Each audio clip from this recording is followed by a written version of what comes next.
చూడమ్మా ఆల్రెడీ నేను క్లాస్ లో మనకి ఈ అక్షపరివర్తన మీద సమాంతర పరివర్తనలో మూల సమీకరణ ఇస్తే రూపాంతర సమీకరణ ఏ విధంగా కనుక్కోవాలో మనం ఏంటి ఈ అభ్యాసంలో అభ్యాసం 1Aలో అంటే మన పాఠం 2 పేరు కాబట్టి అభ్యాసం 2Aలో మనకి సమస్య 4ను పూర్తి చేసాం. ఈ సమస్య 4 ఏముంది, మూల సమీకరణ ఇచ్చాడు, ఒక బిందువు మూల బిందువును మార్చిన బిందువు ఇచ్చాడు, హెచ్చుగమ్మకే ఇచ్చాడు, అలాగే మూల సమీకరణ ఇచ్చి రూపాంతర సమీకరణ ఏ విధంగా కనుక్కోవాలో నేర్చుకున్నాం. ఈ రోజు క్లాస్ లో మనకి మరి రూపాంతర సమీకరణ ఇస్తే మూల సమీకరణ ఏ విధంగా కనుక్కోవాలని చూద్దాం. సార్ చూడమ్మా,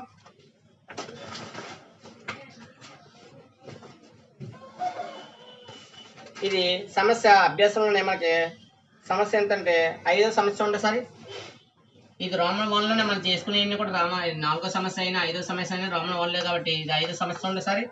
5వ సమస్య మనకి ఏమిచ్చంటే అక్షాల సమాంతర పరివర్తన ద్వారా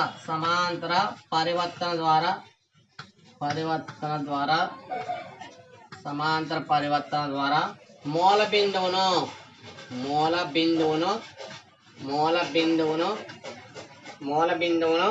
ఏ బిందువుకు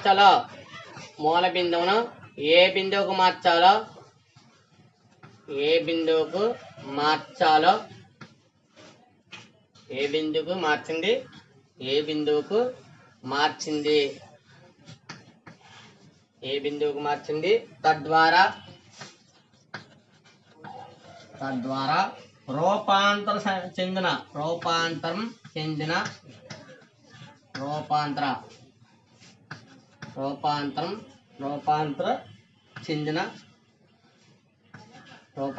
చెందిన సమీకరణము క్రింద ఇవ్వడమైంది.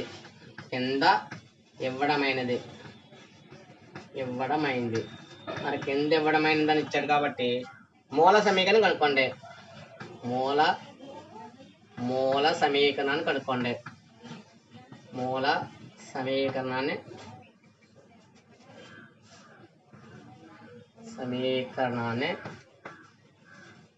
కనుక్కోండి. అంటే మూల సమీకరణం కనుక్కోమన్నా కూడా వాడు ఎదిగింది చూసారా, ఏమి ఇచ్చాడో ఒక మూల ఇచ్చండి. అక్షాల సమాంతర పరివర్తన ద్వారా మూల బిందువుకి ఏ బిందు మార్చింది ఇచ్చాడు, మూల బిందు మార్చిన బిందు ఇచ్చాడు, అలాగే రూపాంతరం చెందిన సమీకరణ ఇచ్చి ఏ సమీకరణ అడిగాడు ఇక్కడ, మూల సమీకరణ అడిగాడు. అప్పుడు అందులో మనకి ఫస్ట్ పాయింట్ ఉన్నామా సార్. ఫస్ట్ పాయింట్ మనకి ఇచ్చింది 3,-4 ఇచ్చాడు బిందువు. అలాగే సమీకరణం మనకి ఏ ఇచ్చాడంటే x² + y² = 4 ఇచ్చాడు. మనం ఏది ఇచ్చినా కూడా ఇచ్చింది రాసుకోవాలి కాబట్టి ముందుగా దత్త సమీకరణం రాసుకున్నామా. ముందు దత్తాంశం నుండి ఏమి ఇచ్చాడు అక్కడ, మూల బిందు మార్చింది ఇచ్చాడు. మరి మూల బిందు మార్చింది ఇచ్చాడంటే ఏమి ఇచ్చాడంటే అక్కడ h(k) = ఎంత ఇచ్చాడు, 3, -4 ఇచ్చాడు. ఇంకేమి ఇచ్చాడు ఇక్కడ, దత్తాంశంలో మనకి బిందు మారింది, అందువల్ల బిందు మారింది ఏముందో చూడండి సార్. ఇక్కడ బిందు మారింది కాబట్టి మనకి దత్తాంశంలో h(k) ఇచ్చాడు కాబట్టి h(k) ఎంత 3, -4 ఇచ్చాడు. అలాగే ఇచ్చిన సమీకరణ ఏంటిది, మూల సమీకరణ ఇచ్చాడు. ఏమి ఇచ్చాడు చూడండి ఇక్కడ, రూపాంతరం ఇచ్చాడు. అందువల్ల రూపాంతర సమీకరణం దత్త రూపాంతర సమీకరణం ఏమి ఇచ్చాడు చూడండి, రూపాంతర సమీకరణం. ఏదైనా కూడా చాలా జాగ్రత్తగా రాసుకుంటూ ఉండాలి మనకి ఇక్కడ. అందువల్ల ఇక్కడ ఏమన్నా దత్త రూపాంతర సమీకరణం ఇచ్చిన సమీకరణం ఏంటి, స్మాల్ xy ఉంది. మరి స్మాల్ xy ఉన్న దగ్గర నువ్వు ఏం చేస్తావు, మూల సమీకరణం అనుకున్నావు, ఇంకో సమస్య రాంగ్ అవుతుంది. అందువల్ల దత్త రూపాంతర సమీకరణం అన్నప్పుడు ఇక్కడ పదాలు ఎందులో మారిపోతాయి, డాష్లు పెట్టాలంటే ఎందువల్ల అక్కడ డాష్లు లేవు. డాష్లు ఎందుకు లేవు అంటే డాష్లు తొలగిసి రాస్తాం. అంటే ఎప్పుడైనా ఒక సమీకరణం చెప్పినప్పుడు స్మాల్ xy అని చెప్తాడు కానీ x డాష్ y డాష్లు ఇవ్వకపోయినా కూడా ఏం చేయాలి, వీడు అడిగింది రూపాంతరం అన్నాడు కాబట్టి రూపాంతర సమీకరణం అడిగి ఇక్కడ చూడండి రూపాంతర సమీకరణం ఇచ్చేసాడు. వాడు అడిగింది ఏంటి, మూల సమీకరణం. అంటే మూల సమీకరణం అడిగిన ప్రతి సమస్య కూడా ఇచ్చిన సమీకరణం ఇందులో ఉండాలి, x డాష్ y డాష్ లో ఉండాలి. అందులో ఇక్కడ x డాష్ y డాష్ లో లేదు, లేకపోయినా కూడా నువ్వు ఏం చేయాలి, దానికి డాష్లు పెట్టాలి. అందులో x dash whole square plus y dash whole square = ఎంత 4. ఈ సమీకరణం ఎంత అవుతుంది 1. అంటే సమీకరణం అక్కడ సార్ అక్కడ డాష్లు లేవు కదండి చెప్పి నువ్వు డాష్లు మానేసావు అనుకో, నీ సమస్య నీకు తప్పు అవుతుంది. అందువల్ల ఏమవుతుంది, వాడు ఒకవేళ ప్రింటింగ్ లో కూడా తప్పు ఇచ్చినా కూడా నువ్వేం చేయాలి, అడిగింది ఏ సమీకరణం చూడు, అడిగింది మూల అడిగాడు అనుకో కంపల్సరీ ఇది ఎందులో ఉండాలి, x డాష్ y డాష్ లో ఉండాల్సిందే, లేకపోయినా నువ్వు పెట్టుకోవాలి. నెక్స్ట్ చూడండి అమ్మా, మనకి బిందువు తీసుకోవాలి. మరి ఇదేంటిది రూపాంతరం అంటే మనకి ఆల్రెడీ ఉంది ఇక్కడ ఎక్స్ డాష్ వై డాష్ ఉన్నాయి. ఆల్రెడీ లెక్క ఇందులో ఉంది ఎక్స్ డాష్ వై డాష్ ఉంది కాబట్టి ఎక్స్ డాష్ వై డాష్ బిందువుకు ఈ యొక్క బిందువుకు ఏ నిరూపకాలు అవుతాయి సరే రూపాంతరం అయితే నూతన ఇది మూల కాబట్టి మూల నిరూపకాలు తీసుకోవాలి. బిందువుకు మూల నిరూపకాలు ఏమవుతుంది చూడండి మూల నిరూపకాలు స్మాల్ ఎక్స్ వై అనుకోము. మరి స్మాల్ ఎక్స్ వై అనుకుంటే ఏమవుతుంది బిందువు మారుతుంది. ఏంటా బిందువు ఎక్స్ డాష్. ఒకసారి ఫార్ములా చూడమ్మా మీకు చెప్పిన ఫార్ములా నేను X is equal to x dash plus H అని చెప్పాను నేను. మరి X is equal to x dash plus H కాబట్టి మరి ఫార్ములా ఏమవుతుంది ఇప్పుడు ఎక్స్ డాష్ కావాలి నాకు. therefore x dash is equal to ఇది ప్లస్ హెచ్ ఈ ప్లస్ హెచ్ డే కొత్త ఏమవుతుంది ఈ హెచ్ డే కొత్త ఏమవుతుంది మైనస్ అవుతుంది. therefore x minus H x minus ఎంత హెచ్ అంటే ఏదైతే నీకు అడిగాడో చూసుకుని ఇక్కడ x డాష్ సూత్రం ఏంటి x మైనస్ హెచ్. అలాగే y డాష్ సూత్రం ఏమవుతుంది y dash is equal to y minus k అంటే లెక్క అడిగిన విధానం బట్టి ఏ యొక్క బిందు సూత్రం ఏమి రాయాలనేది మన అవగాహన ఉండాలి. అందువల్ల చూసుకోండి ఒకసారి ఇక్కడ నాకు అడిగింది మూల సమీకరణం అడిగాడు కాబట్టి ఇక్కడ ఎక్స్ డాష్ వై సూత్రాలు రాయాలి. ఎక్స్ డాష్ వై డాష్ సూత్రాలు రాస్తేనే ఏమొస్తుంది అది మూల సమీకరణం వస్తుంది. అందువల్ల చూడండి ఇందులో నా దగ్గర ఉన్న విలువలు రాస్తే X dash is equal to X H విలువ ఎంత ఉంది 3 ఉంది అందువల్ల మైనస్ 3 వచ్చింది. నెక్స్ట్ అక్కడ y dash is equal to y minus of k ఎంత -4 మరి మైనస్ అంటే మైనస్ ఎంత వస్తుంది y dash is equal to చూడండి సారి y మైనస్ అంటే మైనస్ ఎంత +4 చూడండి ఇక్కడ నాకు ఏమొచ్చింది ఎక్స్ డాష్ వై డాష్ వచ్చింది కాబట్టి ఈ విలువలను సమీకరణం 1లో రాయగా అందువల్ల చూడమ్మా ఎక్స్ డాష్ వై డాష్ విలువలను సమీకరణం 1లో రాయగా మరి సమీకరణం 1లో రాస్తే ఏమొస్తుంది చూడమ్మా సమీకరణం 1లో రాస్తే మనకి సూత్రాలు మారిపోతున్నాయి. ఎక్స్ డాష్ అంటే సమీకరణం 1లో రాస్తే సమీకరణం అవుతుంది ఈ బిందువుని దాంట్లో రాస్తే ఇది రూపాంతరం దేనికి మారుతుంది మూలకు మారుతుంది కాబట్టి therefore మూల సమీకరణం ఎక్స్ డాష్ బై డాష్ ఇందులో ఉన్నాయి స్మాల్ ఎక్స్ స్మాల్ వై ఉంది. స్మాల్ ఎక్స్ స్మాల్ వై ఏమవుతుంది రూపాంతరం అవుతుందా మూల అవుతుందా స్మాల్ ఎక్స్ స్మాల్ వై అనేది మూల సమీకరణం అవుతుంది. అందువల్ల ఏమవుతుంది therefore మూల సమీకరణం చూడడం ఏ విధంగా వస్తుందో ఇక్కడ ఎక్స్ డాష్ ఉంది ఎక్స్ డాష్ అంటే ఎంత x minus 3 whole square. Next y dash అంటే ఎంత వై డాష్ అంటే చూడండి ఇక్కడ వై డాష్ అంటే y plus 4 whole square is equal to ఎంత 4. ఇక్కడ a minus b whole square ఇక్కడ చూడండి a plus b whole square. మరి a minus b whole square formula ఏంటి a minus b whole square formulas మనకి already idea ఉంది కాబట్టి ఇక్కడ చూడమ్మా a square plus b square minus 2 into a ఎంత ఎక్స్ ఇంటూ బి 3 అంటే మీకు ఫార్ములాస్ ఇంకా రావడం లేదు కొంచెం డౌట్గా ఉంది కానీ చెప్పి ఏం చేశాను క్రితం క్లాస్లో సూత్రం కొంచెం డైరెక్ట్ గా అప్లై చేశాను. అంటే ఏంటి ఇక్కడ 3 స్క్వేర్ అంటే 3 9 అని రాశాను. అందుకే కొంతమంది కన్ఫ్యూజ్ అవుతున్నారని చెప్పి ఇక్కడ a minus b whole square formula అంటే a square plus b square minus 2 into a ఎంత ఎక్స్ ఇంటూ బి ఎంత 3. అలాగే ఇక్కడ కూడా ఏమవుతుంది ఏ స్క్వేర్ అంటే y square plus 4 square plus 2 into y into 4 is equal to అవతల ఎంత ఉంది 4 ఉంది. ఒకసారి అన్ని పదాలు వివరంగా రాసుకోండమ్మా.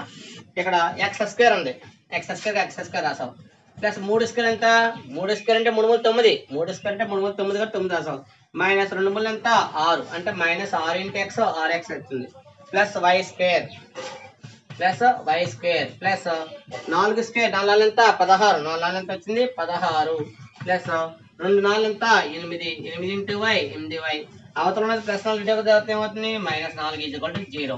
ఒకసారి చూడమ్మా x square plus y square వరుస క్రమంగా రాయాలి కాబట్టి ఎక్స్ స్క్వేర్ పదం రాసావు తర్వాత వై స్క్వేర్ పదం రాసావు తర్వాత ఎంత ఉంది -6x తర్వాత ఎంత ఉంది ప్లస్ 8y ఇంకా స్థిర పదాలు కలిపితే చూడమ్మా ఒకసారి 16కి 9 కలిపితే ఎంత 25 25 - 4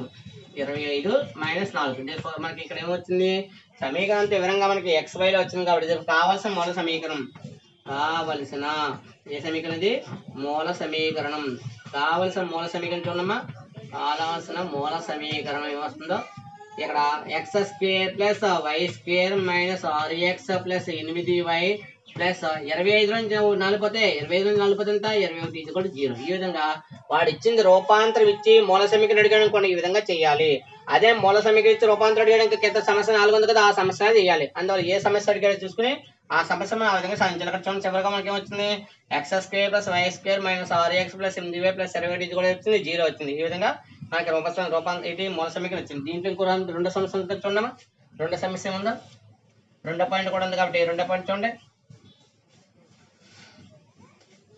గతంలో మనకి పబ్లిక్ ఎగ్జామ్స్ లో ఈ యొక్క సమాంతర పర్వతం నుంచి 4 మార్కులు ఇవ్వడం జరిగింది. ఈ పాటలో మనకి 4 మార్క్ క్వశ్చన్ వస్తుంది. అయితే మనకి ముఖ్యమైన 4 మార్క్ క్వశ్చన్స్ అని చెప్పుకున్నాక అప్పుడు మిగతా తర్వాత చెప్పుకుందారు. ఇందులో మనకి 5 దాంట్లో రెండో పాయింట్ ఉంది చూడమ్మా. రెండో పాయింట్ ఏముందంటే -1,2 పాయింట్ ఇచ్చాడు. అలాగే x² ప్లస్ 2y² ప్లస్ 16 = 0. సమీకరణం ఏది ఇచ్చినా కూడా ముందుగా ఏం చేయాలి, సమీకరణం బట్టి నీకు ఏమి ఇచ్చాడో చూసుకోండి ఒకసారి. అని అడిగింది ఏంటి, రూపాంతరం ఇచ్చి మూల అడిగాడు కాబట్టి ఇచ్చిన బిందు ఏమవుతుంది, మూల బిందును మార్చాం. మూల బిందు మార్పు చెందింది కాబట్టి దత్తాంశం నుండి, అంటే దత్త బిందు ఏమి ఇచ్చాడు చూడండి, దత్తాంశం నుండి, ఈ దత్తాంశం నుండి మనకి ఇచ్చింది ఏంటి, h,k ఇచ్చాడు. h,k ఎంత, h,k = -1,2. h,k ఎంత ఇక్కడ, -1,2. h,k -1,2 కాబట్టి ఇంకేం ఇచ్చాడు ఇక్కడ, దత్త. ఏ సమీకరణం ఇది, మూల సమీకరణం. దత్త మూల రూపాంతర, మనకి ఇది రూపాంతరం చెందిన సమీకరణం అన్నాడు కాబట్టి ఇది రూపాంతర సమీకరణం. దత్త రూపాంతర సమీకరణం, దత్త రూపాంతర సమీకరణం. మరి రూపాంతర సమీకరణం ఏ అక్షరాలు ఉండాలి, ఇప్పుడు రూపాంతర సమీకరణం అనేది ఎప్పుడు కూడా x', y' లోనే ఉండాలి. వాడు x' ఇవ్వకుండా xy ఇచ్చినా కూడా, వాడు xyలు ఇచ్చినా కూడా నువ్వేం చేయాలి, దానికి డాష్లు పెట్టి రాయాలి. డాష్లు పెట్టి రాస్తేనే నీ యొక్క విలువలు దాంట్లో మారుతాయి. లేదా నేను సార్ డాష్లు పెట్టలేకపోతున్నాను, అప్పుడు ఏం చేయాలి, X, Y రాయాలి. రాస్తే X, Y, లేదా x', y'. అందువల్ల ఏదైనా నువ్వు నీకు ఎలా అయితే ఈజీగా సులువుగా ఉందో అలా రాసుకోండి. అందువల్ల x' whole square plus 2 × y' whole square plus 16 = 0. సమీకరణం ఇది 1. అంటే సమీకరణం ఇచ్చిన దాన్ని బట్టి ఇక్కడ x' హోల్ స్క్వేర్ అయింది ప్లస్ 2 × y' అయింది ప్లస్ 16 = 0 వచ్చింది. అయితే మనకి ఇచ్చిన దాని ప్రకారం ఇది రూపాంతర సమీకరణం కాబట్టి మనకి ఏం కావాలి, ఇక్కడ మూల బిందువు కావాలి, మూల నిరూపకాలు కావాలి కాబట్టి x', y' బిందువుకు ఏం కావాలి, మూల నిరూపకాలు. మూల నిరూపకాలు ఏమవుతుంది చూడండి, ఫార్ములా మూల నిరూపకాలు x, y అనుకోనము. మరి మూల నిరూపకాలు తీసుకుంటే ఏమవుతుంది, సూత్రాలు మారుతున్నాయి కాబట్టి ఇక్కడ ఏ సూత్రాలు రాయాలి, ఏదైతే బిందు ముందుగా ఉందో ఆ బిందువు రాయాలి. అందువల్ల x' సూత్రం ఎంత, x - h. అలాగే y' సూత్రం ఏంటి, y - k. x' సూత్రం x - h అయితే y' సూత్రం ఏంటి, y - k. ఈ యొక్క బిందువులు మన దగ్గర రాస్తే x' = x. x ఎంత మన దగ్గర, x లేదు కదా, x అలాగే ఉంది. h ఎంత ఉంది, -1. h ఎంత, ఈ x ఇవ్వడం కానీ నీకు ఏమిస్తాడు, hk మాత్రమే ఇస్తాడు. h,k మాత్రమే దీంట్లో ప్రతిక్షేపిస్తే మనకు కావాల్సిన బిందువు వస్తుంది. x' = x. మైనస్ అంటే మైనస్ ఎంత, +1. నెక్స్ట్ ఎక్కడ చూడమ్మా, y' y - k ఎంత, 2. ఈ దగ్గర x' ఉంది y' ఉంది కాబట్టి ఈ విలువలను సమీకరణ ఒకటిలో రాయగా. అందువల్ల x', y'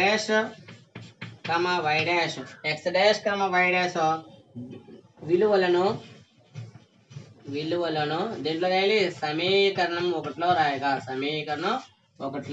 మరి సమీకరణం 1లో రాస్తే ఈ యొక్క సమీకరణం x', y' ఉన్నదల్లా ఎలా మారిపోతుంది, xyలో మారుతుంది. xyలో మారుతుంది కాబట్టి అది సమీకరణం పేరంటే మూల సమీకరణం. therefore మూల సమీకరణం. మరి మూల సమీకరణం ఏమవుతుంది చూడండి ఒకసారి. మూల సమీకరణం ఏమవుతుంది, x' కాబట్టి చూడండి, x' సూత్రం అంతా x + 1 కాబట్టి x + 1 whole square plus 2 × y' ఎంత, y - 2 హోల్ స్క్వేర్ ప్లస్ ఎంత, 16 = 0. ఇది కూడా సూత్రం మనకు తెలుసు కాబట్టి a + b హోల్ స్క్వేర్ ఎంత, a² plus b² plus 2 × a ఎంత, x × 1 ప్లస్ 2 × ఇక్కడ కూడా చూడమ్మా, a² అంటే y² plus 2² minus 2 × y × 2 plus 16 = 0. అంటే మన సూత్రంలో ఉన్న విలువలన్నీ ప్రతిక్షేపించాలి. ఇంకా తర్వాత మనకి ఏముందో చూడమ్మా, ఇక్కడ x' అంటే ఇక్కడ x² x². మరి 1² ఉండేదా, ఒక 1 ప్లస్ 2 1 ఎంత, 2 × x 2x, 2 1 ఎంత 2 కాబట్టి 2 × x ఎంత 2x అయింది ప్లస్ 2 × y². ఇక్కడ మన ప్రతి పదం గురించి 2 × y² అయింది ప్లస్ 2 × చూడండి కదా, 2 × 2² ఎంత అవుతుంది, 2 × 2² ఎంత, 2² అంటే 4. 2² అంటే 4 ఎంత వచ్చింది, 8. మైనస్ 2 రెళ్ళు ఎంత 4, 4 రెళ్ళు ఎంత 8.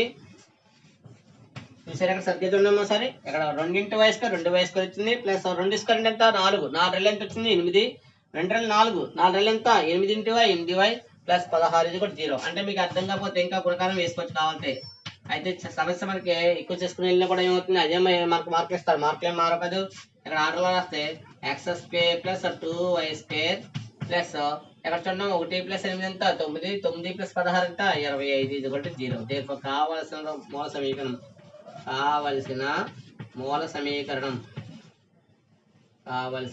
మూల సమీకరణం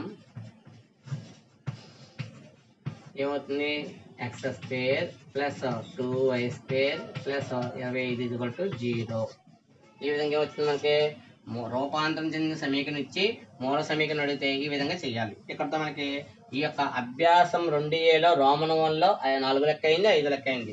ఈ 4 మార్కులు పడే సమస్య కాబట్టి 4 మార్కుల సమస్య చెప్తున్నాను ముందు. తర్వాత సమస్యలు చూడమ్మా. ఇక్కడతో రోమన్ 1 అయింది మనకి. రోమన్ 2లో కూడా ఒక సమస్య చూడండి.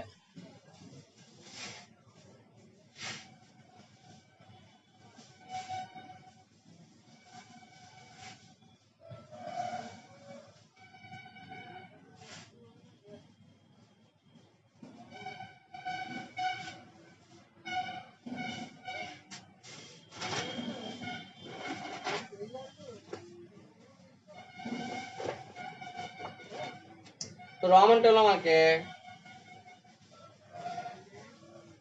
మొదటి సమస్య ఉన్నామా. రోమన్ 2లో మొదటి సమస్య. ఈ రోమన్ 2లో మనకి మొదటి సమస్య ఏమి ఇచ్చాడంటే అక్షాల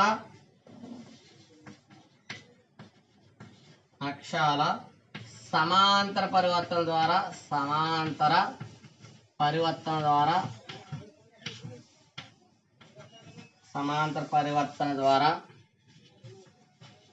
ద్వారా మూల బిందువును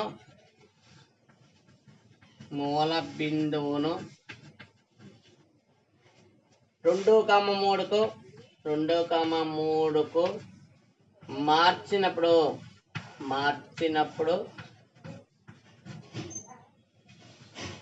మార్చినప్పుడు ఒక వక్రం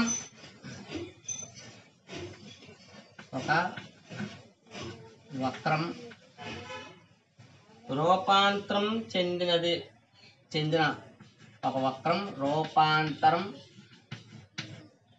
చెందిన సమీకరణం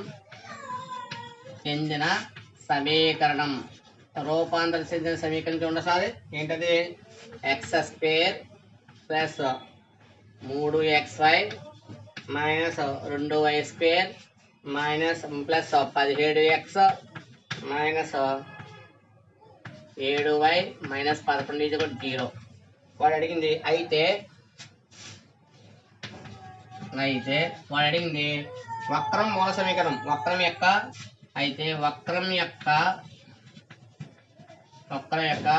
మూల సమీకరణం కనుక్కోండి. మూల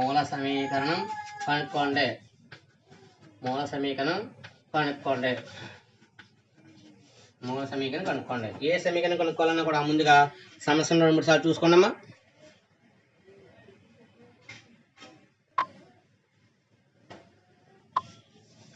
చూడండి సమస్య చూసారమ్మా. సరే ముందు చెప్పుకున్న సమస్యకి ఈ సమస్యకి ఉన్న తేడా చూసారా. సరే మూల బిందు ఇచ్చాడు, రూపాంతర చెందిన సమీకరణం ఇచ్చాడు, మూల సమీకరణం అడిగాడు. అయితే అంతకుముందు మనకి x² y² మాత్రం ఉన్నాయి, కానీ ఇక్కడ xy ఉంది, xy పదం కూడా ఉంది కాబట్టి చాలా జాగ్రత్తగా చేయాలి. చూడండి సార్ అమ్మా, మనకి ఇచ్చింది ఏంటో కూడా రాసుకోవాలి కాబట్టి ముందుగా దత్తాంశం నుండి ఏమి ఇచ్చాడు చూడండి సార్. దత్తాంశం నుండి ఏమి ఇచ్చాడు మనకి? దత్తాంశం నుండి మూల బిందు హెచ్కామకి ఇచ్చాడు. ముందు మూల బిందు హెచ్కామకి ఎంత ఇచ్చాడు? 2,3 ఇచ్చాడు.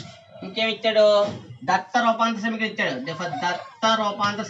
దత్త రూపాంతర సమీకరణం మరి దత్త రూపాంతర సమీకరణం ఉంది.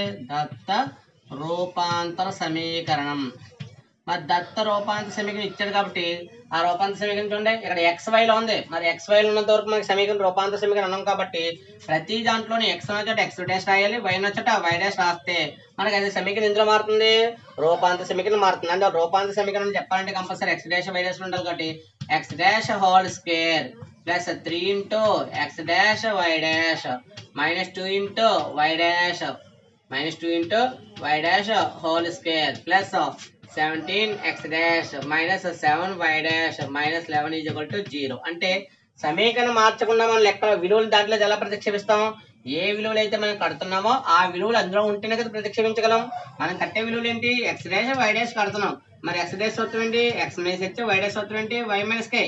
ఈ యొక్క సూత్రాలు దాంట్లో ఉంటే కదా విలువలు ప్రతిక్షేపించగలం. కాబట్టి సమీకరణాన్ని ముందుగా మార్చుకోవాలి. సమీకరణం మార్చుకున్న తర్వాత సమీకరణం పేరు ఏమి పెట్టాలి? సమీకరణం 1.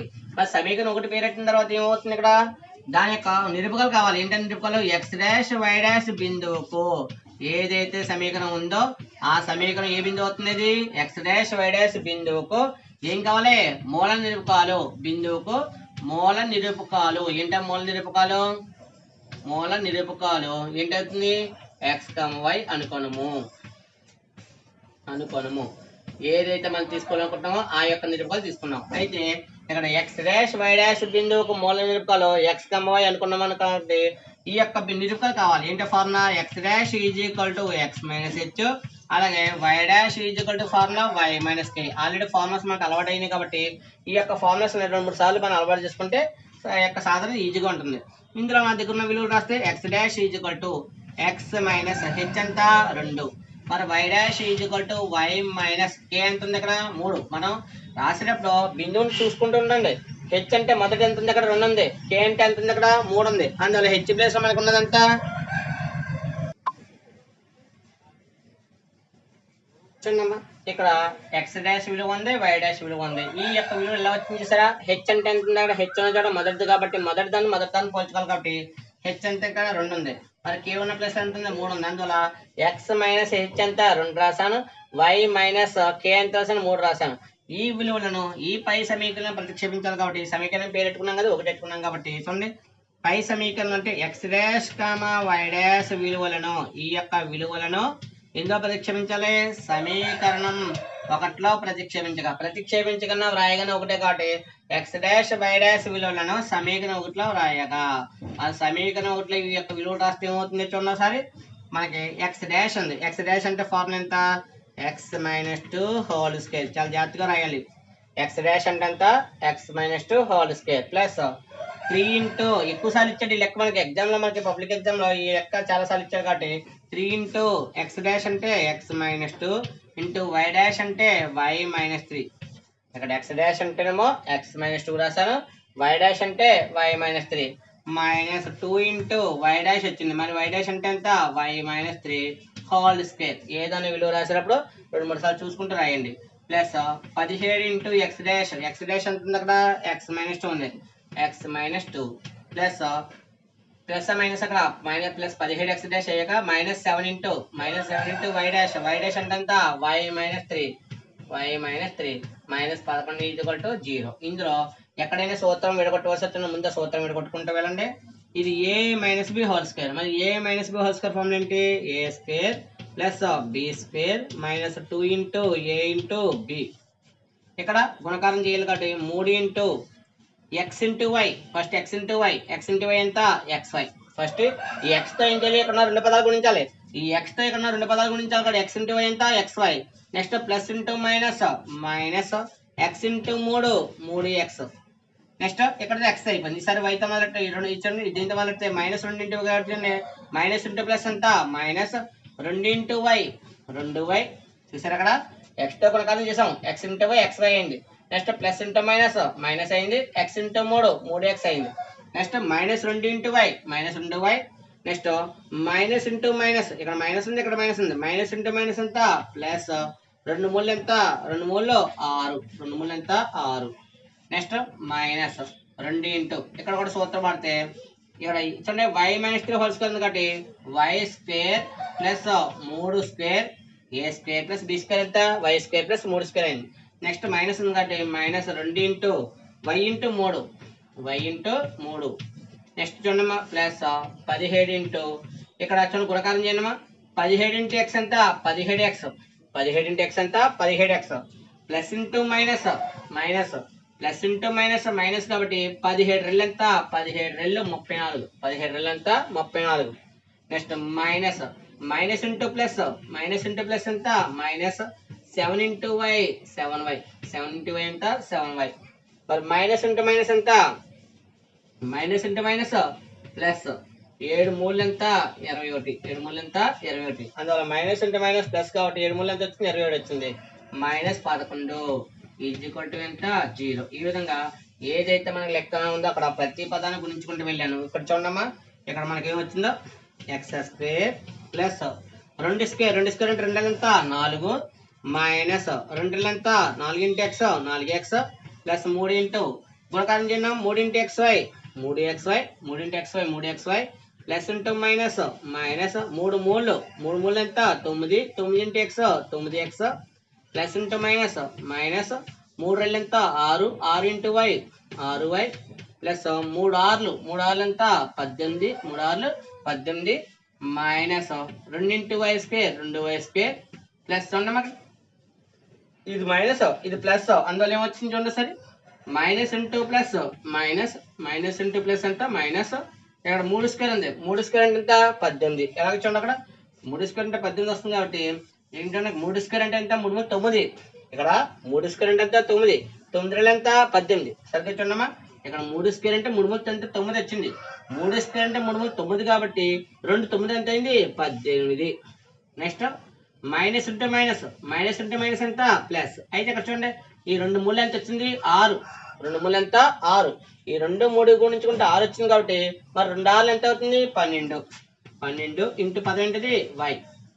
నెక్స్ట్ ఉండే plus 17x next minus 7y ఇంకా పదాలు చూడమ్మా ఇక్కడ 21 11 పోయింది.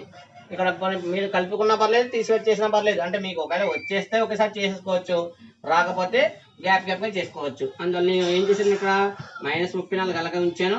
ఇక్కడ 21 11 పోయింది 21 11 పోతే ఎంత 10 21 10 వచ్చింది ఇక్కడ 21 11 పోతే ఎంత వచ్చింది 10 వచ్చింది. నెక్స్ట్ ఇక్కడ చూడమ్మా ఇక్కడ వరుసగా చేసినప్పుడు ఏ పదాలు ఉన్నాయో చూసుకుంటే వెళ్ళండి x² ప్లస్ x² వేసాం. నెక్స్ట్ ప్లస్ xy పదం ఉంది అక్కడ ప్లస్ 3xy y² పదం ఉందా ఏ పదం అది y² -2y² అయింది. ఇక్కడ చూడమ్మా -4x ఇది -4x అయితే ఇంకెక్కడ x పదం చూడండి -9x -4x ఎంత -13x ఇది x పదం అయింది. ఇక్కడ x పదం ఎంత ఉంది +17 ఉంది ప్లస్ 17x. అలాగే y పదాలు చూడండి -6y ఇది -6y ఇది -7y మరి -6y -7y ఎంత అవుతుంది 2 మైనస్ కాబట్టి -13y ఇంకొక y కూడా ఉంది ఎంత ప్లస్ అంటే ముందుగా మైనస్ కలిపాను. ఇందాకైతే -4x -9x -4x అంతా 2 కూడా మైనస్ కాబట్టి కలిపి ఎంత చేసినా మైనస్ వేసి 4 9 ఎంత 13x అయింది. ఇక్కడ -6y -7y కలిపితే ఎంత వచ్చింది -13y ఇంకా ప్లస్ ఎంత వచ్చింది +12y వచ్చింది. అలాగే నెక్స్ట్ చూడమ్మా ఇంకా స్థిర పదాలు చూడండి ఇది +4 ఇది చూడండి ఇక్కడ ఇదేమో -18 ఇది +18 ఇది ప్లస్ మైనస్ క్యాన్సిల్ చేశాను ఇది +18 -18 క్యాన్సిల్ అయింది. ఇంక చూడండి 4 ప్లస్ ఇదంతా ఇక్కడ మనకి 10 ఉంది 14 వచ్చింది అంటే -34 ప్లస్ 14 ఈక్వల్ టు 0. ఇందులో క్యాన్సిల్ అయ్యి చూడమ్మా x² ప్లస్ 3xy -2y². ఇంకా చూస్తే ఇక్కడ చూడమ్మా 17 పదాల్లో 13 పోయినాయి 17లో 13 పదాల పదంతా 4 పదాలు 4x 17 పదాల్లో 13 పోయినాయి కాబట్టి 17లో 4 పోతే ఎంత 4 వచ్చింది 17లో 13 పోతే 4 కాబట్టి ఆ 4 గుర్తేటి పెద్దని గుర్తు ప్లస్ ఉంది అక్కడ 17 ప్లస్ ఉంది కాబట్టి 17లో 13 పోతే 4 ఆ 4 గుర్తేటి ప్లస్ 4x వచ్చింది. ఇక్కడ 13 పదాలు 12 పదాలు 13 పదాల్లో 12 పదాలు పోతే 13లో 12 పోతే ఎంత 1 ఆ 1 గుర్తు పెద్దని గుర్తేటి ఇక్కడ మైనస్ అంటే -y. ఇంక స్థిర పదాలు చూస్తే 34లో 14 పోయింది 34లో 14 పోతే 20 ఆ 20 గుర్తెట్టి మైనస్. ఇది మనకి ఏంటంటే కావాల్సిన మూల సమీకరణం. ఇక్కడతో మనకి ఏమొచ్చింది సమీకరణం మూల సమీకరణం వచ్చింది. ఒకసారి చూడమ్మా రైట్ రాంగ్ చూసుకుంటే సరిపోయింది మనకి. దేర్ఫోర్ కావలసిన మూల సమీకరణం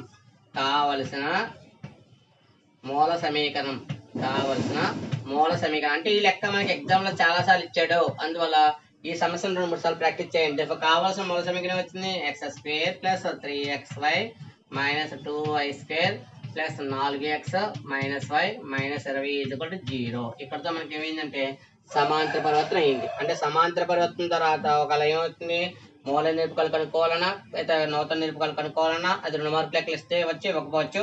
కానీ 4 మార్కుల సమస్యలో ఈ రోమన్ వల్ల 4వ సమస్య ఒకటి, 5వ సమస్య ఒకటి, అలాగే రోమన్ 2లో 1వ సమస్య ఒకటి, ఈ 3 సమస్యలు కూడా మనకి చాలా ఇంపార్టెంట్. అందువల్ల ఎగ్జామ్లో మనకి ఈ 4 మార్క్ క్వశ్చన్స్ రావడానికి ఛాన్స్ ఉంది కాబట్టి ఈ లెక్కలు కొంచెం బాగా ప్రిపేర్ అవ్వండి. ఇంకా తర్వాత చూడమ్మా, ఇక్కడతో సమాంతర పరివర్తన అయింది కాబట్టి నెక్స్ట్ ఏంటి మనకి, ఇంకా మనకి ఎన్ని ఉంటాయని చెప్పిన అక్షర పరివర్తనలు 2 రకాలని చెప్పాను. మొదటి రకం ఏంటి సమాంతర పరివర్తన, ఇంకా మిగిలిన రకం ఏంటి ఇక్కడ భ్రమణ పరివర్తన. మిగిలిన ఏంటి ఇక్కడ భ్రమణ పరివర్తన. ఈ భ్రమణం అంటే మీకు అర్థమైంది. సమాంతరం అంటే ఏంటంటే అక్షాల దిశ మార్చలేదు. సమాంతరం అన్నప్పుడు అక్షాల దిశ మార్చకుండా మూల బిందును మరొక బిందువుకు మార్చినప్పుడు అక్కడ ఏర్పడిన పరివర్తన ఏదైతే ఉందో ఆ పరివర్తన ఏమంటున్నాం మనం సమాంతర పరివర్తన అంటున్నాం. మరి రెండవ రకం ఇంకా భ్రమణ పరివర్తన. మరి రెండో రకం భ్రమణ పరివర్తన. అక్కడ భ్రమణం అంటే అర్థమైంది మీకు. భ్రమణ పరివర్తన అంటే భ్రమణం చేయాలి. ఏది భ్రమణం చేయాలి? అక్షాలు చేయాలి. భ్రమణ పరివర్తన అంటే ఏం చేయాలి? అక్షాలు భ్రమణం చేస్తే అంటే కొంత కోణంతో తిరిగితే భ్రమణ పరివర్తనము. అక్షాలు కొంత కోణంతో భ్రమణం చేస్తే ఏర్పడే పరివర్తన ఏదైతుందో ఆ పరివర్తన ఏమంటాం? భ్రమణ పరివర్తన అంటాం. దానికి సంబంధించిన నిర్వచనం చూడండి ఒకసారి.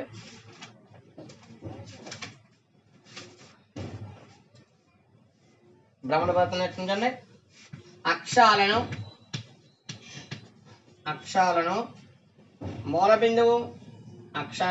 బిందువును మార్చకుండా మూల బిందువును మార్చకుండా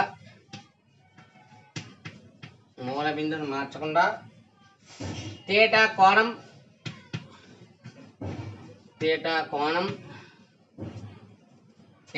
భ్రమణం చేస్తే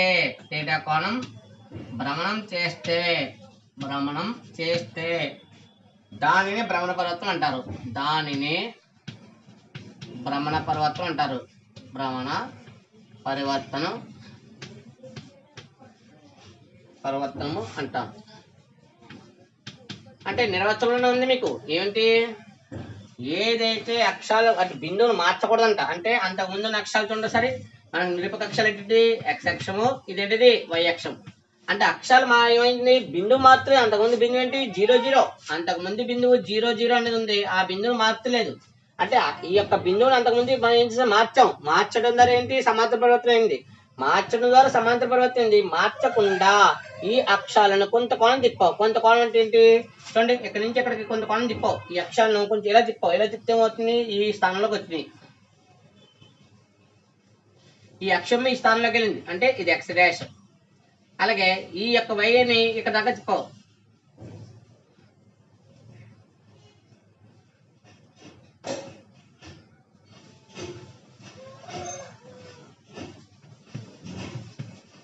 అంటే x అల్లా x డాష్ స్థానంకి వెళ్ళింది. మరి y అల్లా ఏమైంది? y డాష్ స్థానంకి వెళ్తే ఏమైంది? ఇక్కడ అక్షరాలు అంతకు ముందున్న మూల బిందువు ఏ స్థానంలో ఉందో అదే స్థానంలో ఉంచి, మూల బిందువుని అదే స్థానంలో ఉంచి అక్షరాలను ఎంత కోణంతో భ్రమణం చేసావు? తీటా కోణం. అంటే ఇక్కడ కోణం ఎంత? తీటా కోణం. ఇక్కడ కూడా ఎంత కోణం? తీటా. అంటే అంతకు ముందున్న అక్షరం నుండి ఈ యొక్క మారిన అక్షరానికి మధ్య కోణం ఎంత? తీటా. ఇక్కడ కూడా y నుంచి y డాష్కున్న కోణం ఎంత? తీటా. అంటే కోణాలలో సమాన కోణం చేసే విధంగా ఈ అక్షరాలను భ్రమణం చేసావు. ఆ భ్రమణం చేయడం వల్ల ఏర్పడిన పరివర్తన ఏమంటాం? భ్రమణ పరివర్తన అంటాం. అయితే భ్రమణం చేసినప్పుడు అక్షరాల మధ్య దిశ మారింది కదా. మరి దిశ మారడం వల్ల ఆ నిరూపకాలు కూడా ఏమవుతాయి? మారుతాయి. ఏంటి ఆ నిరూపకాలు చూడండి. స్మాల్ x మనకి ఒక ఈ భ్రమణ పరివర్తన పట్టిక ఉంది. భ్రమణ పరివర్తన పట్టిక చూడండి సార్. భ్రమణ పరివర్తన పట్టిక ఏ విధంగా ఉంది చూడండి సార్. మీకు ఏదైనా ఒక సూత్రం రానప్పుడు ఈ పరివర్తన పట్టిక నేర్చుకుంటే మీకు సూత్రం ఇదిగా వస్తుంది. ఇక్కడ ఏంటిది? మనం ముందుగా తీసుకుంటే మా ఎక్స్. మనం ముందుగా తీసుకుంది x అయితే ఈ x తర్వాత ఏమవుతుంది? x డాష్ కింద మారుతుంది. x మనకు మార్పు చెందినప్పుడు ఏమవుతుంది? x డాష్ అవుతుంది. అలాగే y ఏమవుతుంది? y dash. అయితే x అనేది ఏంటి? ఇక్కడ సమాంతరంగా ఏం తీసుకుంటే అక్కడ కాస్ట్ ట. x అంటే ఇప్పుడు కూడా సమాంతరంగా ఏం తీసుకుంటా? కాస్ట్ తీసుకుంటాం. మరి y అంటే ఏంటి? y అనేది ఇక్కడ లంబంగా తీసుకుంటాం. లంబంగా కావాలి ఏమవుతుంది? లంబంగా తీసుకున్నప్పుడు సైన్. అంటే సమాంతరంగా తీసుకున్నప్పుడు కాస్ట్ తీసుకుంటే, అదే లంబంగా తీసుకున్నప్పుడు ఏం తీసుకోవాలి? సైన్ తీసుకోవాలి. అందులో x ఏంటి? కాస్ట్ థీటా తీసుకుంటాం. y ఏం తీసుకుంటాం? Sine theta. అయితే x కాస్ట్ థీటా తీసుకున్నప్పుడు ఈ కాస్ట్ యొక్క అవకలనం ఎంత అంటే మీరు నేర్చుకుంటారు. ఈ యొక్క పాఠాలను నేర్చుకున్నప్పుడు రెండవ పార్ట్ ఏంటి? మనకి ఆ సమాకలనం ఏంటంటే ఇది అవకలజముల పాఠం ఉంది మనకి. నిరుపయోగం ఏంటంటే ఈ యొక్క డెరివేటివ్ పార్ట్లో మనకి ఆ పాఠం ఉంటుంది. ఆ పాఠంలో మనకి కాస్ థీటా యొక్క అవకలనం ఏంటంటే minus sine theta. Cos theta అవకలనం ఎంత మైనస్ సైన్ థీటా. అలాగే సైన్ థీటా అవకలనం ఏంటంటే కాస్ థీటా. చూసారా, కాస్కి మాత్రం నాకు మైనస్ వచ్చింది. కాస్కి అవకలనం ఎంత మైనస్ సైన్. అదే సైట్ అనే అవకలనం ఎంత కాస్ థీటా. ఎందుకు వచ్చిందంటే ఈ యొక్క కోణాలు మారినప్పుడు ఈ కాస్ అనేది ఈ యొక్క స్థానంలో చూసినప్పుడు అదేమవుతుందంటే రెండో పదంలో కాస్ మైనస్, అందువల్ల నీకు అక్కడ కాస్కి ఇక్కడ నేను వేసాను మైనస్ వేసాను. అదే సైన్కి వచ్చాక సైన్ రెండో పదాలు ఏంటి ప్లస్. అంటే మీరు ఆ విధంగా ఆలోచించవచ్చు, లేదా ఇంకొక విధంగా కూడా ఆలోచించవచ్చు. అంటే ఏంటి, ఇది రెండవ పదంలో వై అనేది ఉంది కాబట్టి వై యొక్క స్థానాలలో కాస్ తీసుకున్నప్పుడు ఇది కాస్ తీసుకున్నప్పుడు కాస్ దీని గుర్తు ఏమవుతుంది మైనస్ అవుతుంది. అందువల్ల మైనస్. కాస్ ఎలా కింద మారుతుంది సైన్ కింద మారుతుంది. అదే రెండో పదం సైన్ ఏంటి ప్లస్, అందువల్ల సైన్ తీసుకున్నప్పుడు ప్లస్ గుర్తు వచ్చింది, సైన్ ఎలా మారింది కాస్ కింద మారింది. అలాగైనా రాసుకోవచ్చు, లేదా అవకలనం పరంగా కాస్ అవకలనం అంతా మైనస్ సైన్ అని, సైన్ అవకలనం కాస్ అని కూడా వాడుకోవచ్చు. అయితే ఇక్కడ ఈ యొక్క పట్టిక మనకి దేనికి ఉపయోగపడుతుంది, ఈ యొక్క పట్టిక మనకి దేనికి ఉపయోగపడుతుంది అంటే దీంట్లో మూల నిరూపకాలు రాయగలము, అలాగే నూతన నిరూపకాలు కూడా రాయగలము. మరి మూల నిరూపకాలు ఏంటి, ఇక్కడ మూల నిరూపకాలు ఎక్స్ ఈజ్వల్ టు ఫార్ములా చూడండి ఒకసారి. ఎక్స్ అంటే ఇక్కడ అడ్డంగా చూస్తున్నాం, అడ్డంగా చూసినప్పుడు దాని పైన ఉన్న అక్షరాలు కూడా చూసుకోవాలి. ఇక్కడ ఎక్స్ అనే లైన్ చూసినప్పుడు ఈ లైన్ అంతా మనం రాసుకునేటప్పుడు ఈ లైన్ లో దాని పైన పదంతో కూడా గుణించాలి. కాబట్టి ఎక్స్ ఈజ్ ఈక్వల్ టు దాని పైన పదం అంతా ఎక్స్ డాష్, అందులో x dash cos theta, x dash cos theta. Next ఇక్కడ ఏముంది minus y dash sine theta. చూసారా ఇక్కడ నేను రాసే విధానం x is equal to formula ఏంటి x dash cos theta. Next ఏంటి minus y dash sine theta. ఈసారి వై రాయండి. వై రాస్తే వై ఈజ్ ఈక్వల్ టు ఇక్కడ కూడా సేమ్ అదే process. Y is equal to అన్నప్పుడు సైన్ కి పైన ఉంది ఎక్స్ డాష్ ఉంది, x dash sine theta, x dash sine theta. Next ఏముంది చూడమ్మా, ఇక్కడ ఏ గుర్తు లేదు, ఏ గుర్తు లేకపోతే ఏమవుతుంది ప్లస్. పైన పదం అంటే వై డాష్ కాబట్టి y dash cos theta, y dash cos theta. అందువల్ల ఇక్కడ x is equal to formula ఏంటి x dash cos theta minus y dash sine theta. అలాగే వై ఈజ్ కూడా ఫార్ములా ఏంటి x dash sine theta plus y dash cos theta. ఈ విధంగా దీంట్లోని భ్రమణ పరివర్తనం జరిగినప్పుడు దాంట్లో వచ్చే మూల నిరూపకాల ఫార్ములా ఏంటి, మూల నిరూపకాలు is equal to x is equal to x dash cos theta minus y dash sine theta. అదే y is equal to formula ఏంటి x dash sine theta plus y dash cos theta. ఇదేంటి మూల నిరూపకాలు, మూల నిరూపకాలు. మరి మూల నిరూపకాలు కాకుండా నీకు ఏం కావాలి నూతన కావాలి. మరి నూతన నిరూపకాలు చూడండి ఒకసారి, నూతన నిరూపకాలు. మరి నూతన నిరూపకాలు ఏ విధంగా ఉంటాయి చూడండి ఒకసారి. నూతన నిరూపకాలు చూడండి, నూతన నిరూపకాలు ఏంటి ఎక్స్ డాష్ వై డాష్. నూతన నిరూపకాలు ఏంటి ఎక్స్ డాష్ వై డాష్ కాబట్టి ఇక్కడ ఎక్స్ డాష్ ఈ సూత్రాలు 2-3 సార్లు చదువుతూ ఉంటే రాస్తుంటే మనకి చాలా ఈజీగా ఉంటుంది. అందులో సూత్రాలు వస్తే కానీ లెక్కలు రావు. అందులో సూత్రాలు బాగా చదవండి, ఆ తర్వాత లెక్కలు మనం నేర్చుకుంటారు. ఇక్కడ ఎక్స్ డాష్ ఈజ్ కూడా ఫార్ములా చూడండి. ఎక్స్ డాష్ అంటే నిలువుగా చూస్తున్నాం, ఈసారి నిలువుగా చూడాలి. ఏదైతే మనం తీసుకున్నామో దాంట్లో మనం నిలువుగా తీసుకున్నాం కాబట్టి ఈ నిలువు పదాలు వాడుతున్నాం. నిలువు పదాలు వాడేటప్పుడు X dash is equal to ఈ అడ్డంగా చూడండి. ఈసారి కాస్ కి పక్కనే ఉంది ఎక్స్ ఉంది కాబట్టి X into cos theta, x into cos theta. Next కిందకి చూస్తే ఇక్కడ ఏముంది వై ఉంది, దానికి గుర్తు ఏమి లేదు కదా ఎంత plus y into sine theta. ఇక్కడ ఫార్ములా చూసారా x dash is equal to x cos theta, x cos theta. తర్వాత ఏంటి గుర్తు ఏమి లేదు కదా ప్లస్ వై సైన్ థీటా. అదే వై డాష్కి వచ్చాక ఈసారి నిలువుగా చూసామనుకో ఏముంది ముందు మైనస్ ఉంది, అందులో minus x into sine theta, x into sine theta. Next plus y into cos theta, y into cos theta. అందువల్ల సూత్రం 2-3 సార్లు బాగా చదవండి. కొంచెం ప్రాక్టీస్ అయితే 2-3 టైమ్స్ రిటర్న్ చేసినప్పుడు కూడా మనం రాయడం ఏమవుతుంది రాయడం చదవడం ద్వారా ఈ యొక్క సూత్రాలు బాగా వచ్చినాయి అనుకోండి సమస్య సాధన చాలా ఈజీగా ఉంటుంది. అందువల్ల మూల నిరూపకాల ఫార్ములా ఏంటి x is equal to x dash cos theta minus y dash sine theta. అదే వై ఈజ్ కూడా ఫార్ములా ఏంటి x dash sine theta plus y dash cos theta. అలాగే ఇక్కడ మనకేంటి నూతన నిరూపకాల ఫార్ములా ఏంటి x is equal to x cos theta plus y sine theta. అలాగే వై డాష్ ఈజ్ కూడా ఫార్ములా ఏంటి minus x sine theta plus y cos theta. అయితే ఇక్కడ త్రికోణమితి పట్టిక కూడా బాగా ఇంపార్టెంట్ అవుతుంది మనకి. త్రికోణమితి పట్టిక కూడా బాగా రావాలి. త్రికోణమితి పట్టిక అంటే ఏంటంటే మనకున్న కోణం ఏంటి ఇక్కడ థీటా 0 degrees ఉంటుంది, 30 degrees ఉంటుంది, 40 degrees ఉంటుంది, అలాగే 45 ఉంటుంది, 60 degrees ఉంటుంది, 90 ఉంటుంది, ఇంకా పైన ఉంటాయి. మనం ముందుగా నేర్చుకోవాల్సింది 30, 45, 60 నేర్చుకోవాలి బాగాను.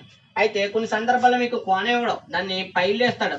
పైలేస్తే పై అంటే 180, 180 ఏ సంఖ్యతో భాగిస్తే 30 వస్తుందంటే 6తో భాగిస్తాయి. అంటే 30 డిగ్రీలను రాసినా పర్లేదు, లేదా దాన్ని 5/6 అని కూడా రాస్తారు.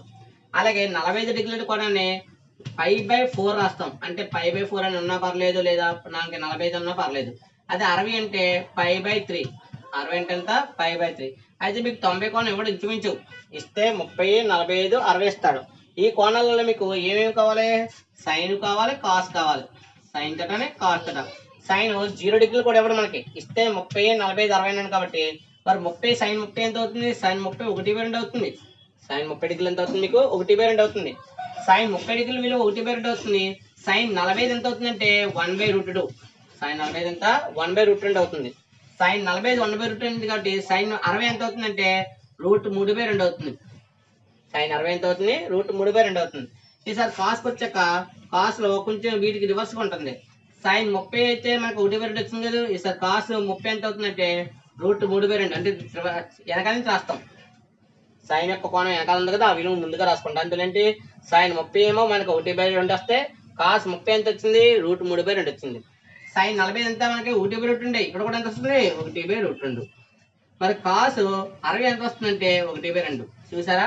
కోణాలు మీకు ఇక్కడ వచ్చిన విలువ ఏమో చివరి వచ్చింది, ఆ చివరి వచ్చిన విలువ ఏమో ముందు వచ్చింది. అంటే ఏంటంటే సైన్కి కాసుకున్న తేడా ఏంటంటే ఒక్క 45 డిగ్రీలు మాత్రమే, 45 డిగ్రీలు ఉన్నప్పుడు మాత్రమే రెండు విలువలు అంటే సమానంగా ఉంటాయి. 45 డిగ్రీలు ఉన్నప్పుడు మాత్రమే రెండు విలువలు సమానంగా ఉండి మిగతా విలువలు సైన్కి ఏమో 30కి వస్తే అది కాస్కి ఏమొచ్చింది? 60కి వచ్చింది. అదే సైన్ 60కి వచ్చిన విలువ కాస్కి ఎంత వచ్చింది? 30కి వచ్చింది. అందులో ఈ పట్టిక కూడా కొంచెం బాగా నేర్చుకోండి. మీరు ఈ పట్టిక కూడా కొంచెం బాగా నేర్చుకుంటే మీకు సమస్యలు అనేవి చాలా ఈజీగా ఉంటాయి. ఈ పట్టిక కూడా కొంచెం బాగా నేర్చుకోండి. మీకు ఈ పట్టిక బాగా నేర్చుకుంటే మనకి సమస్య సాధన చాలా ఈజీగా ఉంటుంది. అదనా? అయితే ఇంకా పెద్ద కోణాలు ఉన్నాయి. మీకు పెద్ద కోణాలు మీకు 135 డిగ్రీల కోణం కూడా ఉంది. 135 అంటే మనకి ఎలా రాస్తామంటే 90+ కింద రాసుకుంటాం. 90 + 45. అయితే ఇది రెండో పదాలు ఉన్న కోణం కాబట్టి సైన్ ఏమో కాస్ అవుతుంది, కాస్ సైన్ అవుతుంది. రెండో పదంలో సైన్ ఏంటి? ప్లస్. సైన్ ఉన్నప్పుడే ప్లస్ గుర్తేయాలి. అదే వేరే వద్ద వస్తే మైనస్తో వస్తుంది. అందువల్ల ఆ లెక్క సాధించేటప్పుడు ఆ విధంగా వస్తుంది. ఈ రెండు పట్టికలు కొంచెం బాగా నేర్చుకోండి. ఈ రెండు పట్టికలు నేర్చుకోవాలి. అలాగే మూల నిరూపకాలు, అలాగే నూతన నిరూపకాల సూత్రాలు కొంచెం బాగా నేర్చుకుని, ఒకవేళ సూత్రాలు రాలేదనుకోండి పట్టిక చూడాలి. పట్టికలో అడ్డంగా రాసేవేంటి? అడ్డంగా రాసేవేమో మూల నిరూపకాలు. అడ్డంగా రాసేవేంటి? అడ్డు వరుసలో రాసేవేమో మూల నిరూపకాలు. నిలువు వరుసలో రాసేవేంటి? నూతన నిరూపకాలు. అడ్డు వరుసలో రాసేవేమో మూల నిరూపకాలు అయితే, నిలువు వరుసలో రాసేవేంటి? నూతన నిరూపకాలు అవుతాయి. అందులో 2-3 సార్లు కొంచెం అడ్డంగా రాసినప్పుడు చూసుకోవాలి. x ఈక్వల్ అన్నప్పుడు దాని పైన పదంతో గుణించాలి. అడ్డంగా అంటే దాని పైన పదంతో గుణించి రాయాలి. అది నిలువుగా అంటే దాని పక్కన పదం అంటే రివర్స్. అడ్డంగా అంటే నిలువుగా ఉన్న పదంతో గుణించాలి. అదే నిలువు వరుస రాసేటప్పుడు దానికి పక్కన ఉన్న పదంతో గుణించాలి. ఈ విధంగా సూత్రం కొంచెం 2-3 సార్లు బాగా నేర్చుకోండి.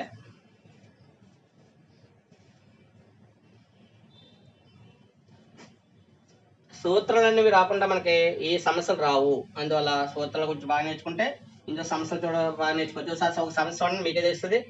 ఒక సమస్య చూసిన తర్వాత సమస్య ఎందుకు మనకి ఇలాగ 2-3 సార్లు సూత్రాలు చదవమని మీకు అర్థమవుతుంది. ఒకసారి ఒక సమస్య చూడండి సరే.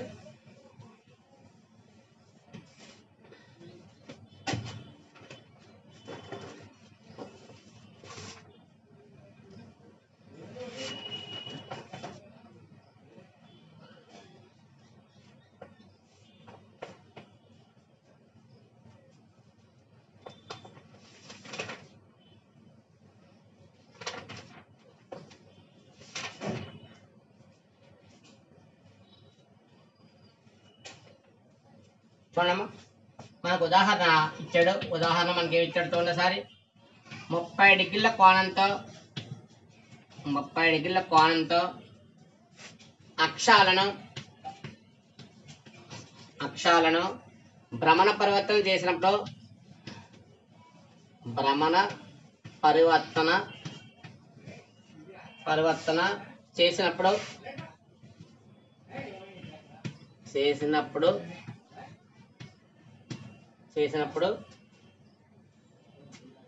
కొత్త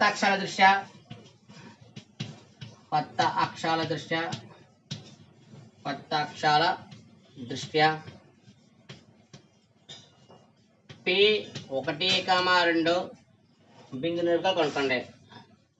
బిందువు నిరూపకాలు కనుక్కోండి.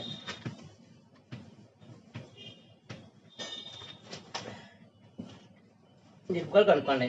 ఏదైనా కనుక్కోమని ఇచ్చినప్పుడు మనకి లెక్కలో మనకి ఏమి ఇచ్చాడో చూడాలి. లెక్కలో ఏమి ఇచ్చాడో చూసుకుంటే మనం సమస్య సాధించగలం. అందువల్ల కోణం ఇచ్చాడు. దేహ భ్రమణ కోణం చూడండి. దేహ భ్రమణ పరివర్తన కోణం దత్తాంశం నుండి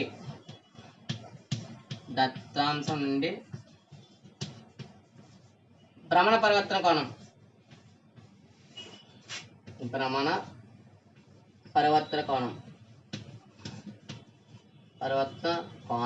భ్రమణ పరివర్తన గుర్తెట్టి తేటా ఎంత ఇచ్చాడు ఇక్కడ 30 డిగ్రీలు ఇచ్చాడు. తేటా 30 డిగ్రీలు ఇచ్చాడు. ఇంకేం ఇచ్చాడు? ఇంకా ఒక బిందువు ఇచ్చి దాని యొక్క మారినది అడిగాడు. అందువల్ల ఇది ఏం నిరూపకాలు అవుతుంది? మూల నిరూపకాలు అవుతుంది. మూల నిరూపకాలు. మరి మూల నిరూపకాలకి పీరియడ్ మనకి px, y = ఎంత ఇచ్చాడు? 1, 2. px, y = 1, 2 ఇచ్చి నేను అడిగాడు కొత్త అడిగాడు. అందువల్ల స్మాల్ x, y బిందువుకు ఏం కావాలి? నూతన నిరూపకాలు. కొత్త అంటే కదా నూతన. కొత్త అంటే ఎదుటి కొత్త అక్షరాల దృష్టి అంటే నూతన నిరూపకాలు అవుతాయి. నూతన నిరూపకాలు ఏమవుతాయి చూడమ్మా? x dash y dash. నీకు x డాష్ y డాష్ అడిగాడు కాబట్టి సూత్రం రాయనమ్మా. x డాష్ = నీకు తెలియకపోతే పట్టికేసుకోమని చెప్పాను. ఎందుకంటే పట్టిక చూసినప్పుడు ఏ పట్టిక వేసుకోమని చెప్పాను? నేను ఈ పట్టిక వేసుకోమని చెప్పాను. x y. ఇందులో x ఎంత? cos θ ఉంది. ఇక్కడేమో మైనస్ sin θ ఉంది. ఇక్కడ sin θ cos θ. ఇది x డాష్ y డాష్. అయితే నీకు రావాల్సింది x డాష్ కాబట్టి నిలువుగా చూడండి. నిలువుగా చూస్తే x cos θ. అలాగే నెక్స్ట్ ఎంత ఉంది? Plus y sin θ. అలాగే నెక్స్ట్ y డాష్ కావాలి. y డాష్ ఈజ్ ఫార్మ్ ఏంటి? y డాష్ స్టార్టింగ్ ఎంత ఉంది? ఇక్కడ మైనస్ ఉంది. మైనస్ కాబట్టి minus x sin θ plus y cos θ. ఇందులో నీ దగ్గర ఉన్న విలువలు రాయండమ్మా. విలువలు రాస్తే ఏమవుతుంది? x dash x into x ఎంత ఉంది మన దగ్గర? x ఎంత ఉంది చూసారా? ఇక్కడ x అంతా 1 ఇంటూ కాస్ θ ఎంత? 30 డిగ్రీలు ప్లస్ y ఎంత ఉంది? 2 sin θ ఎంత? 30 డిగ్రీలు. మన దగ్గర విలువలు రాస్తే 1 ఇంటూ ఇక్కడ కాస్ 30 ఎంత? కాస్ 30 డిగ్రీలు √3/2. కాస్ 30 డిగ్రీలు ఎంత మన దగ్గర? √3/2 వచ్చింది. ప్లస్ 2 ఇంటూ sin 30 ఎంత? 1/2. sin 30 ఎంత? 1/2. ఇందులో సూత్రాలు ఎలా ఉన్నాయి కాబట్టి ఒకసారి చూడమ్మా. ఈ రెండిట్లో ఉన్న హారం ఎంత? రెండిట్లో ఉన్న హారం 2 కాబట్టి 2 రాసావు. రెండిట్లో ఉన్న హారం ఎంత? 2 కాబట్టి 2 రాసి ఒక √3 ఎంత? √3 ప్లస్ 2 అక్కడ ఎంత? 2. చూసారు అక్కడ ఈ రెండిట్లో ఉన్న హారం ఎంత? రెండిట్లో ఉన్న హారం 2 కాబట్టి 2 రాసుకున్నాం. ఒక √3 ఎంత? √3 ప్లస్ 2 అక్కడ ఎంత వచ్చింది? 2 వచ్చింది. తర్వాత ఇక్కడ చూడమ్మా.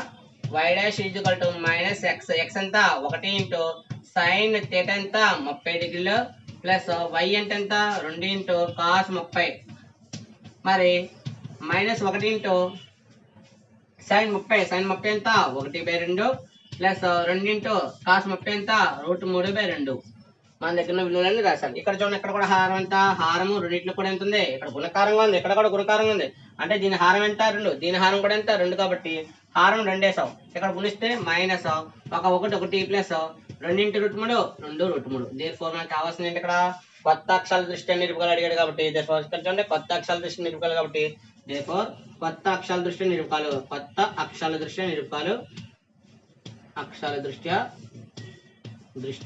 నిరూపకాలు నిరూపకాలు ఏంటది?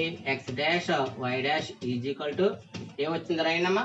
దీన్ని రాసినప్పుడు ముందు రూట్ అనేది వెనకాల రాసుకుంటాం కాబట్టి 2 ప్లస్ √3/2 నెక్స్ట్ ఇక్కడ ఎంత వచ్చింది? -1 ప్లస్ 2√3/2. ఈ విధంగా మనకి ఏమొచ్చింది? ఒక బిందువు ఇచ్చి ఇంకో బిందువు కనుక్కోవడం వచ్చింది. అయితే మిగతా సమస్యలు రేపటి క్లాసులో డిస్కస్ చేద్దాం.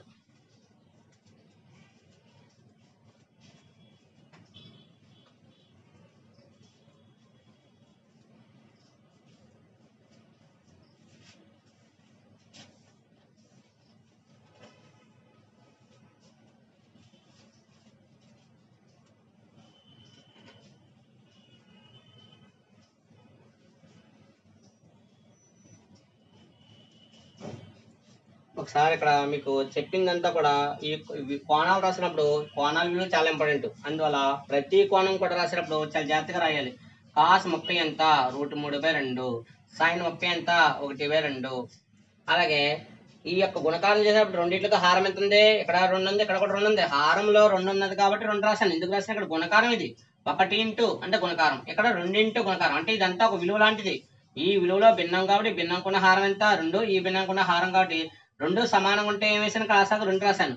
ఇక్కడ 1 ఇంటూ √3 ఎంత? √3 వచ్చింది. ఇక్కడ 2 ఒకటి ఎంత వచ్చింది? 2 వచ్చింది. మరి ఇక్కడ కూడా విధంగా sin 30 వచ్చింది.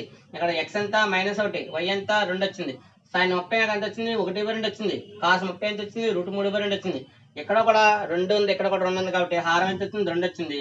మైనస్ 1 ఎంత? 1 ప్లస్ 2 ఇంటూ √3 ఎంత? 2√3 బై కింద ఎంత వచ్చింది? 2 వచ్చింది. అయితే బిందువు కావాలి కాబట్టి ఏ అక్షరాల దృష్టి కావాలి? కొత్త అక్షరాల దృష్టి నిలుపుకోవాలంటే నూతన నిలుపుకోవాలి. కొత్త అక్షరాల దృష్టి నిలుపుకోవాలంటే నూతన నిలుపుకోవాలి కాబట్టి x డాష్ నాకు ఎంత వచ్చింది?